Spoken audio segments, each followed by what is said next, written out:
Lanjut, mekanisme pembentukan harga yang adil. Pembentukan harga dalam ekonomi Islam berdasarkan pada interaksi bebas antara permintaan, demand, dan penawaran. Islam menjunjung tinggi kebebasan pasar di mana harga terbentuk secara alami melalui kerelaan antara penjual dan pembeli tanpa ada intervensi yang menzalimi. Menurut Milan 2026, keseimbangan terjadi saat jumlah barang yang diminta sama dengan yang ditawarkan, yang dalam praktiknya sering melibatkan proses tawar-menawar transparan guna mencapai kesepakatan yang saling menguntungkan. Jadi di sini pembentukan harga itu gimana? Pembentukan harganya itu tadi yang udah sebut sebelumnya, yang pasti tidak merugikan produsennya dan tidak merugikan konsumennya. Jadi semua pihak itu diuntungkan di situ. Dan kedua-duanya harus sama-sama rela. Dan di situ nggak boleh ada distorsi, nggak boleh ada masalah yang dolim kayak contoh orang nimbun barang biar harganya lebih mahal gitu. Kalau enggak memberatkan timbangan itu nggak boleh.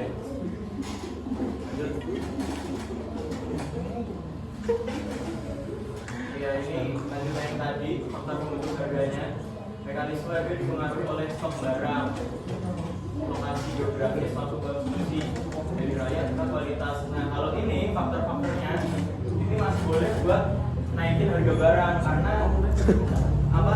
Faktor-faktor ini nih ketika dilakukan itu bakal nambah modal buat produknya.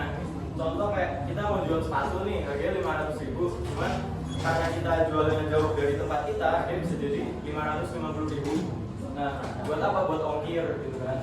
Terus masalahnya pembentukan harga harus tetap dalam koridor keadilan, harus adil, harus dua-duanya untung, nggak boleh kan. Kayak pedagang muslim menggunakan metode cost plus dengan margin keuntungan sewajarnya. Jadi ini kayak dia jualan, tapi dia nggak ambil untungnya gede-gedean gitu loh. Kayak orang Cina gitu, yang penting produknya laku banyak.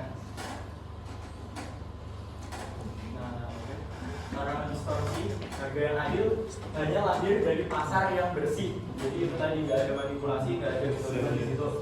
Terus partisipasi negara hanya digunakan jika terjadi praktik penimbunan atau ketidakstabilan. Nah jadi kan tadi udah dikasih tahu kalau misal pasar yang bagus itu yang alami, yang penawaran sama permintaannya itu alami gitu loh, nggak dikontrol pemerintah. Tapi kalau misal ada kezaliman di situ, maka pemerintah harus turun tangan.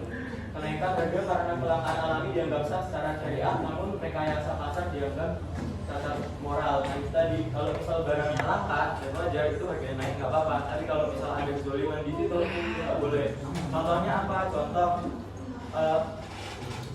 bensin kan naik tuh gara-gara ada perang, dan itu wajar karena emang distribusi minyaknya kan kepotong. Tapi kalau misal tiba-tiba nih beras harganya naik, padahal nggak ada gagal panen, nggak ada apa-apa, ternyata berasnya ditimbun. Nah itu dolim, cacat moral itu. Cacat moral. Nah adalah larangan intervensi harga yang dolim. Harga yang terbentuk secara alami harus berlangsung secara sukarela tanpa adanya paksaan dan tidak boleh ada pihak yang dirugikan sehingga tercipta keadilan dalam transaksi intervensi harga yang bersifat dolim dilarang karena dapat merusak mekanisme pasar yang adil. Harga yang adil dikenal dengan taman gitu. Jelaskan bahwa harga yang adil adalah harga yang mencerminkan timbangan antara keseimbangan dan penawaran serta tidak merugikan salah satu pihak. Selanjutnya adalah contoh intervensi harga yang boleh, yaitu memberikan merupakan praktik menimbun atau menahan barang dengan sengaja, terutama pada saat terjadi kelangkaan dengan tujuan menjualnya kembali dengan harga yang lebih tinggi sehingga memperoleh keuntungan yang besar. Kedua adalah manipulasi pasar, tindakan yang dilakukan untuk mempengaruhi harga permintaan atau penawaran secara tidak wajar demi memperoleh keuntungan pribadi. Praktik manipulasi ini termasuk perbuatan yang dilarang karena bertentangan dengan prinsip kejujuran dan keadilan. Selanjutnya adalah melanggar dalam juga memiliki peran penting dalam meningkatkan ekonomi karena menjadi alat untuk sebagian pendapatan kepada produsen, penjual, pekerja, dan pihak lain yang terlibat dalam proses produksi maupun perdagangan. Hal ini menunjukkan bahwa harga berfungsi dalam distribusi kekayaan karena uang hasil transaksi tersebar kepada banyak pihak. Dengan stabil dan terjangkau bagi masyarakat, terutama golongan berpendapatan rendah, untuk memenuhi kebutuhan hidup. Kondisi ini mendukung pemerataan ekonomi karena seluruh lapisan masyarakat dapat menikmati akses barang dan jasa secara objektif.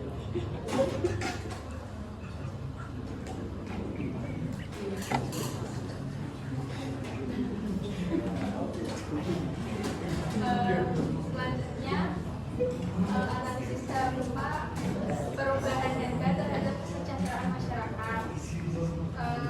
Inflasi itu bukan hanya sekedar kenaikan harga, tetapi juga berpengaruh langsung terhadap kehidupan manusia. Di Indonesia, tekanan inflasi paling terasa pada kelompok berpenghasilan rendah karena sebagian pendapatan mereka digunakan untuk kebutuhan pokok. Ketika inflasi terjadi, maka daya beli rumah tangga itu menurun. Padahal sekitar 70% dari pendapatan itu dibelanjakan sebagai kebutuhan pokok.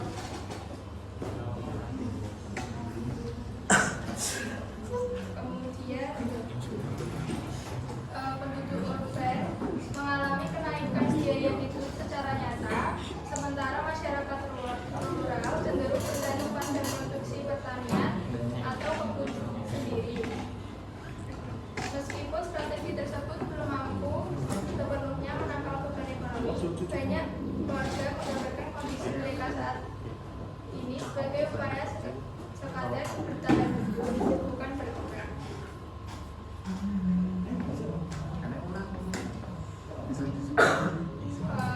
Pada saat misalnya saat inflasi itu terjadi kenaikan harga barang pokok, salah satunya misal beras.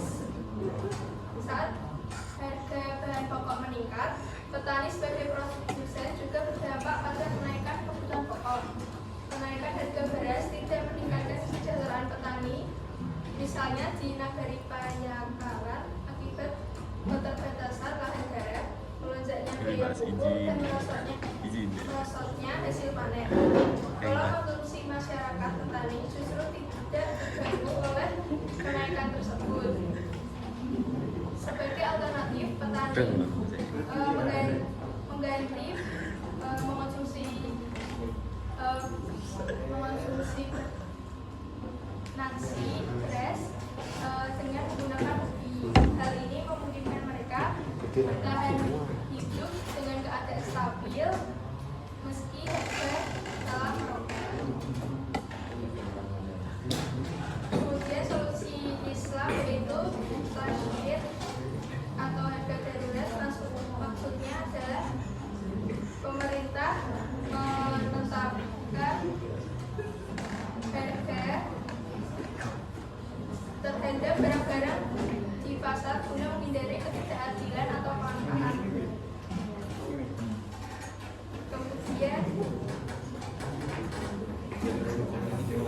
Kemudian anti-sindikat besar, yang terakhir vindikasi pangan lokal. Mas.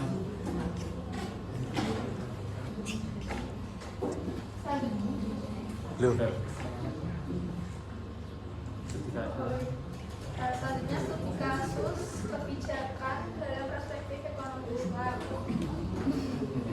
Masalahnya itu lonjakan harga beras, dan itu disebabkan oleh distorsi pasar. Itu bisa terjadi karena penimbunan atau ikhtiar, spekulasi atau rantai distribusi tidak sehat yang merugikan masyarakat, terutama kelas ekonomi bawah. Kemudian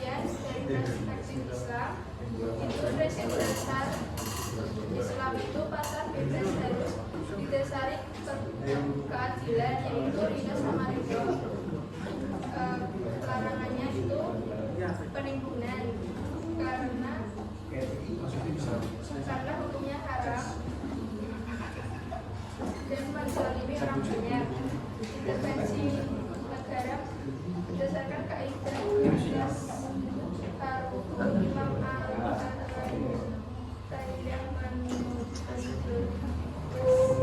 pemerintah wajib melakukan intervensi harga jika wajar ini masalah umum. Solusi yang diambil yaitu pengawasan ketat terhadap bidang penimbunan. Yang kedua, operasi pasar yang transparan. Yang terakhir yaitu penyaluran distribusi yang tepat sasaran.